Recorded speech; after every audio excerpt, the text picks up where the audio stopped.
the time has those kind of game-changing moments. But look, let's put this in a three-game perspective here.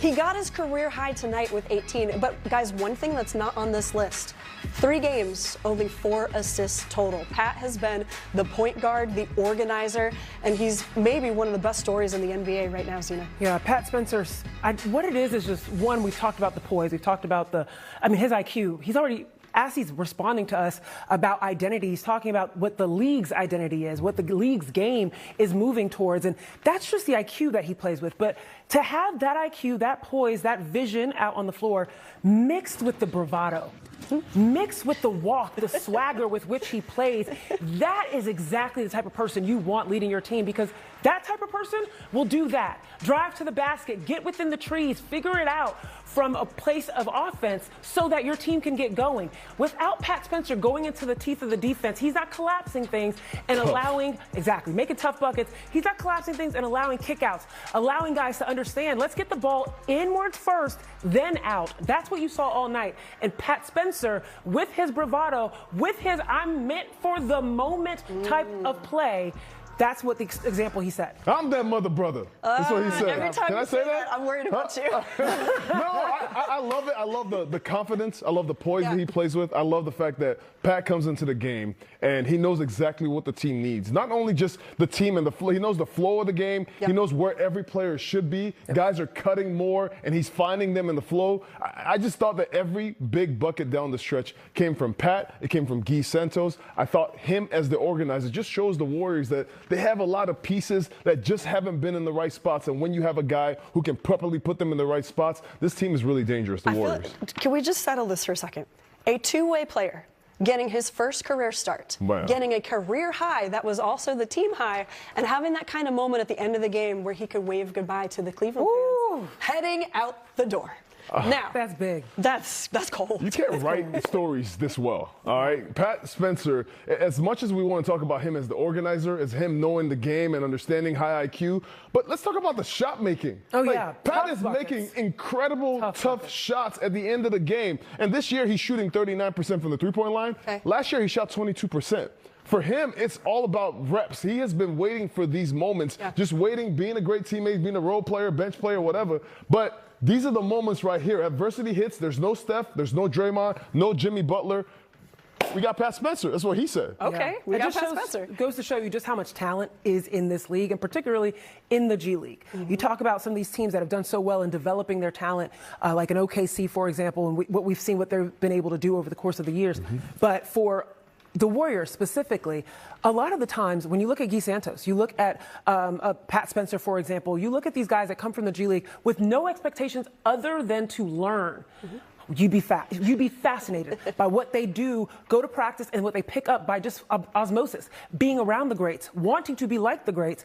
Pat Spencer is a perfect example of that. Guy Santos as well. Yeah, we also have to follow up on a note from our pregame show that the Warriors have a top 5 defensive rating. We saw some of that on display in the month of December, so it's a small sample size, but the Cavaliers were scoring 125 points per game. Tonight, held to 94 points. Fezzi, what do you think? I hope Chris Mullin's watching, because you know I say defense wins championships. Why? Because it gives you a chance to get in the game. The Warriors offense lacking, missing Steph Curry, missing Jimmy Butler, and that offense didn't really matter because the Warriors will just, they stifled the Cleveland Cavaliers, which is an extremely talented team led by 2 all-star guards in Darius Garland and Donovan Mitchell. Every big stop, every big time they were able to get a stop, they were able to run off of those stops. The Warriors are incredible with that because they have so many different guys that can plug and play. Quinton Post was huge. He was deterring shots, blocking shots, making guys scared to go in the lane. This is the points in the paint we keep talking about. The Cleveland Cavaliers just scored 80 points last game in the paint versus the Spurs. Tonight they have 48 points. That just says a lot about the defense and the toughness of the Warriors. I like the qualitative breakdown. Like, you could visually see everything that Festus is saying. I actually want to bring up the numbers to follow up everything you're mentioning. Okay. This is, tonight, the season low for the Cavaliers in assists. I know we're in the Western Conference. We're not thinking that much about Cavaliers and the Eastern Conference as much. And this is the first matchup against Cleveland. They are a team that prioritizes the ball being moved around. So new season low of assists for them. This is the second time in a row that the Warriors were able to keep a team to under 100 that scored typically on average 117 points or more. Second time in a row, fifth time this season. They were able to also do this cleanly. They kept the Cavs off the free throw line. Cavs typically go to the free throw line 25 times a game. Tonight, only 12 times, making 10. And then they were also able to keep their points of turnovers, the Cleveland Cavs, to under 20, and their fast break points to half of what they typically do.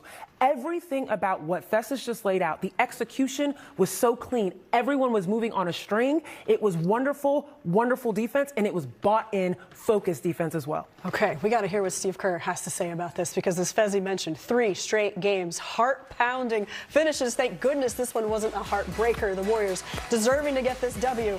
We'll hear from the coach after this.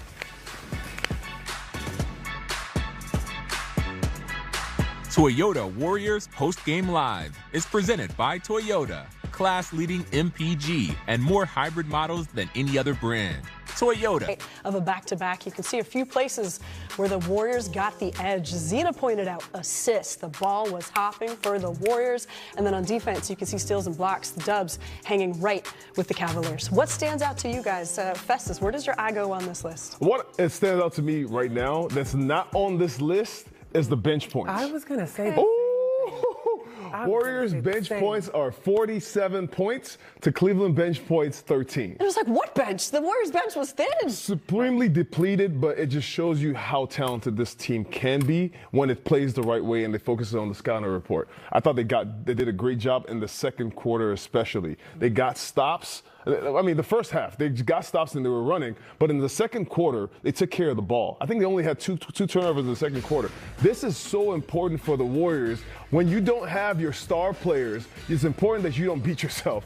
And as common sense as that sounds, I think this team really showed that tonight. They showed improvement. Pat Spencer is a point guard. This is his team right now. All right, there's no Steph on the court. He has shown that he is the adult in the room. I'm bringing that back, Zena. He is the adult in the room, and he was making great plays, getting his teammates comfortable, get him in the zone of the game, and this was just beautiful basketball in the second quarter. Overall, when you go back to that team stat comparison, KB, as to what stands out to me, the fact that the Warriors started this game with a 12-point first quarter and they got out-rebounded 61-46. If you would have told anybody else that was going to be the final outcome in the rebounds and that was their first quarter score, you'd been like, oh, yeah, the Warriors lost that game. That's tough L, but, top team, one of the top teams in the East. They were able to withstand that. They were able to withstand, I think, 24 offensive rebounds. This is the thing that the Warriors have always struggled with, size. Right? And you're thinking about when Draymond is back on a night that Al Horford might not play, or when Draymond's out and Al Horford is playing and QP's not available, or whatever it is, and you don't quite have the same defensive anchor in the paint to be able to get those defensive rebounds, et cetera, you can still win games. You can still shut down big-time players, big-time teams through your defense outside, everyone being active and moving, and being able to get good offense as well. So I just love the fact that even with that crazy differential in the rebounds, they were still able to pull out a W. I mean, everything I saw tonight was Warriors small ball, just run to perfection. And I love the fact that they pushed the Cleveland Cavaliers to shoot jumpers. Tonight from the three-point line, they were 10 for 42. You're making this Cleveland Cavalier team that loves to drive, loves to be in the paint. They have big guys. They get offensive rebounds. You make it so tough for them that even if they get offensive rebounds, they still shoot jumpers and they miss, and then you can run. I thought that was perfect execution of defensive intensity, defensive focus to the scouting report. Yeah, you can look at the end of that first quarter and go, uh-oh, is this the kind of game that's going to be stinky, even if the Warriors wanted to play hard? Just for the record, we've mentioned that they were playing with 10. Who was out tonight? Steph, Draymond, Jimmy, Melt, Seth Curry, and Al Horford. That is a strong and well-paid collection of guys. Yeah. These guys, some of the ones with the G League, some of the guys who are young, or maybe you have 29-year-old Pat Spencer on a two-way. These